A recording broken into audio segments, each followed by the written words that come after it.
What's going on, everybody? Today I'm giving you guys a progress update on where I am with Dark Dimension 5, talking about some of these new characters that come to the game and some possibilities with using these characters inside DD5. We're starting to see a couple more interesting characters, like for instance Kate Bishop. We're thinking she may be a possible character for the tech raid. We'll have to see how that works out. Morbius is someone I'm also going to talk about as well for city sections on DD5. Just kind of talk about that, but also talk about where I am in my roster, talk about who I'm upgrading, my thoughts on things in general, just kind of overall talking about the long road to getting into DD5. So if you guys do enjoy this video, you do have any questions, make sure to hit that like button and drop a comment down below. But yeah, let's start by talking about where I am right now. So I've got things sorted out by gear tier.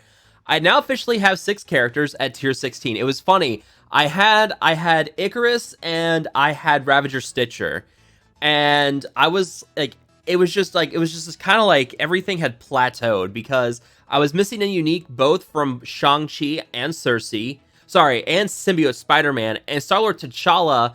I had the unique for him, but I was missing just a couple of origin pieces for tech gear.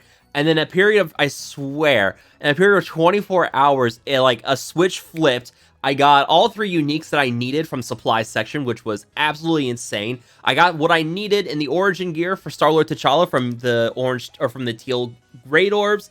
And yeah, I promptly got Symbiote Spider-Man, Star-Lord T'Challa, Shang-Chi, and Cersei all up to tier 16. And within 24 hours, to the point where people in my alliance are telling me to just take it easy and leave some for the rest of them. But yeah, I now officially have enough to get into the first 3 nodes of DD5, and I will be doing a video of that later this week. Spoilers, this guy is an absolute unit inside DD5, and I'm going to show you guys why, because it's going to also pertain to Morbius, and why in my use with Ravager Stitcher, I kind of like the idea of using Morbius inside of DD5. We'll talk about that as well, but yeah, so at this point, I got my 2 Eternals who both have Arena and Dark Dimension bonuses, so they're shoo-ins already for using in DD5, and then I'm going to use Shang-Chi, Star-Lord T'Challa, and Ravager Stitcher for those first 3 nodes. Symbiote Spider-Man is going to be part of my city roster, and we're going to start talking about that next, because this is where things are getting a little weird. So Symbiote Spider-Man and Scarlet Spider, I'm getting close on Scarlet Spider. I have to get a few more pieces on him. Shang-Chi is up here at tier 16 as well, so that's going to be 3. And then in terms of who else I wanted to use, this is where I was stuck, because now if I have to use a symbiote, that means I'm having to get a bunch of the alien spores, and I am out of alien spores right now. So it's going to be a long time before I get any symbiotes up, and if I want to take up any more web warriors, it's going to be a while as well for that. I'm going to be 9 Oz formulas short for any more. So right now, I'm kind of at a standstill until I get some more uniques, but I'm hoping maybe Morbius and Squirrel Girl can kind of help me out here. I have a lot of Uru, the teal Uru. Surprisingly, I've been getting a lot of that, and I had plenty for Cersei to get her finished off. Now I'm starting to stock them up, and Morbius also takes Uru. Squirrel Girl takes this unstable molecular cloth, superior unstable cloth. And I can check to see how many I have by looking at my where's my Fantastic Four roster. I can look at it here and see what I've got with Invisible Woman, and I'm 6 short for the unique for that. So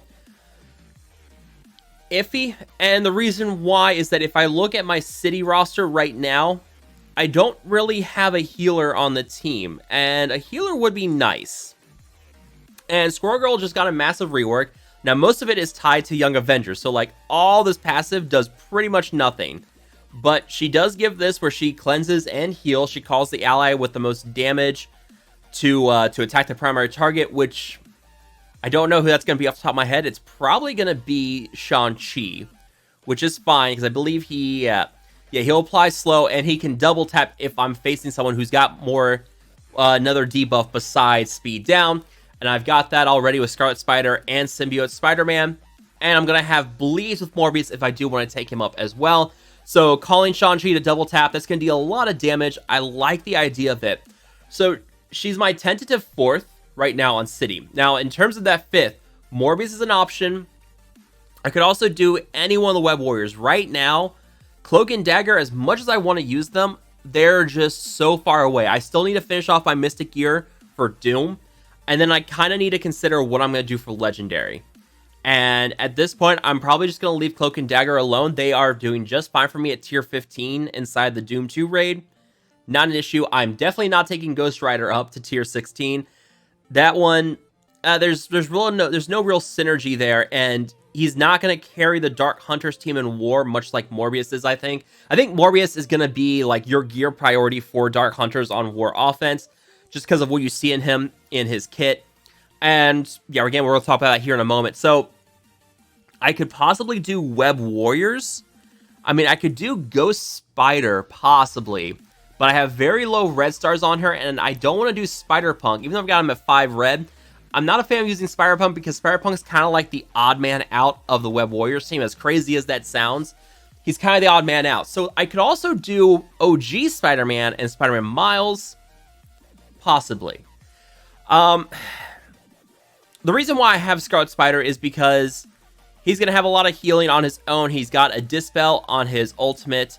He's got the Web Impact that's going to prolong negative effects. And then his basic can chain, applying defense down. So, yeah, I think... yeah, like Scarlet Spider, Symbiote Spider-Man, Shang-Chi is a good base for me to build up my city roster on. Squirrel Girl for that healing. Also, her ultimate will apply offense down and heal block, which is great.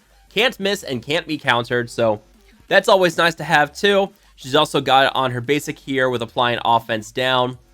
So I'm feeling pretty confident in her as my 4th for city. Possibly. But also, like, she's, like, as you upgrade her, she gets very, very chunky in the health department. So taking that, listening and talking to Boylon about that, his Squirrel Girl on defense is going to have something like 1.7 million health on war defense, which is absolutely absurd. So I'm weighing my options over Squirrel Girl at the 4th and then Morbius in that 5th. Now, the reason why I'm talking Morbius here is that if you look here on his attacks, his basic attack here can steal 10% health from the primary target and redistribute to himself. His bypasses heal block. Characters in the inside DD5. Let me just show you what kind of stuff we're looking at here. So this is wave 1 of DD5, and already you're seeing some chunky health on these guys. I'm moving the wrong thing. I want to move this. Look at that, 1.75 million health on this first node. Let's take a look. There's the Loki, which of course that bugged out. But yeah, 1.2, 1.5. These Groots have 2 million. This Captain America has 1.9. Sabretooth has 2.1. They get more and more health as things go on inside of these nodes. So let's take a look at the final node of Dark Dimension of DD5 for City. About 1 million health on these characters. Okay. And then as you go down here, like here's a Thanos, 3.2 million, 1.5. Basically what I'm getting at here is that these characters have a ton of health. And when you go back and look at the kit here with Morbius, and this is where the power of Ravager Stitcher and DD5 really kind of showed its face. And that's when I was like, okay, maybe Morbius is an option here. He's stealing 10% of their max health. So if you're talking to Thanos, that basic, just on the health steal, is already doing 320,000 damage to that Thanos. And with the way I have my city roster built right now, I've got 3 characters that are going to be playing a lot of vulnerable here. Skirmisher on Symbiote Spider-Man, Raider on both Scarlet Spider and Shang-Chi. And you guys know, Shang-Chi deals a lot of critical hits. So, you know, a lot of vulnerable flying around, which leaves the way for Morbius, who is also not really lacking in the health department either. He's got significant health and damage stat both. So he is going to have a very strong, he's going to have a very, very good damage stat, basically. Let me pull up damage here just so you guys can get a comparison of him. Morbius is right here at 15. Right here. Just pretty much same level as Squirrel Girl, which is absurd. And just behind Silver Surfer and Black Bolt. So Morbius has very good damage. And also, his passive deals piercing damage. He gets piercing damage added in. So he gets a lot of damage here. He's not going to get the war offense bonuses of the damage. But, you know, that's not counted into his damage stat anyway. So high piercing, high drain from his basic. He's a flipping defense up and deflect in a defense down, which is great. So, yeah, like, I really like the idea of bringing him in. Now, of course, he requires Uru, which means he's going to compete with Cersei. That's an issue. So we'll see. I'm sure I'm going to get plenty of opinions from people about Morbius. Let me know what you guys think about Morbius and City, but we got to move on. Finish it up from City. Let's talk global, because this is where I'm still kind of making up my mind on a few things. So Doctor Doom is an easy choice for global for me. Beyond that, Captain America's Sam, who I am currently working on. So that's 2 global characters. At this point, I'm not getting a lot of luck on the uniques for Maria. I have just enough for Kestrel. Kestrel is, in my opinion, a much better option than Maria for this gear. So Kestrel's probably going to get that unique geared up first. So Maria's going to be kind of an issue. Dr. Voodoo, I'm not a fan of, because Dr. Voodoo, like, he has some healing abilities, but it's just for him and Dark Hunter allies.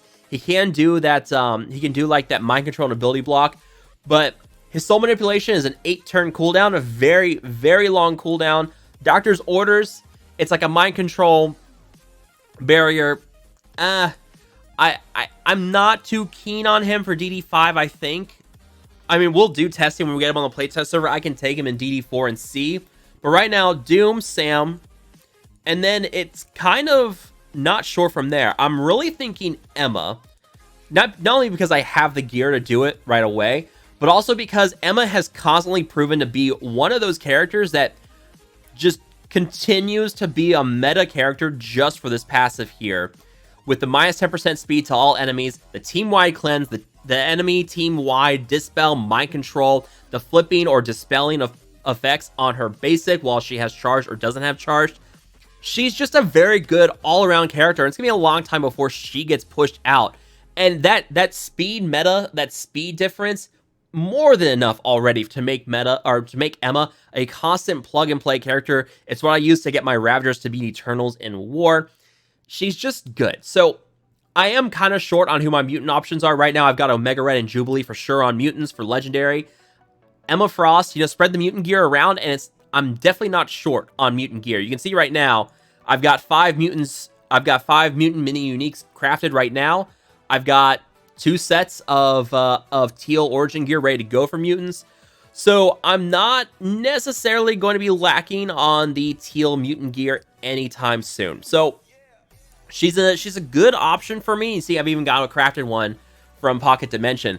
So she's a tempting option for me in terms of tier 16. I've even got her unique ready to go.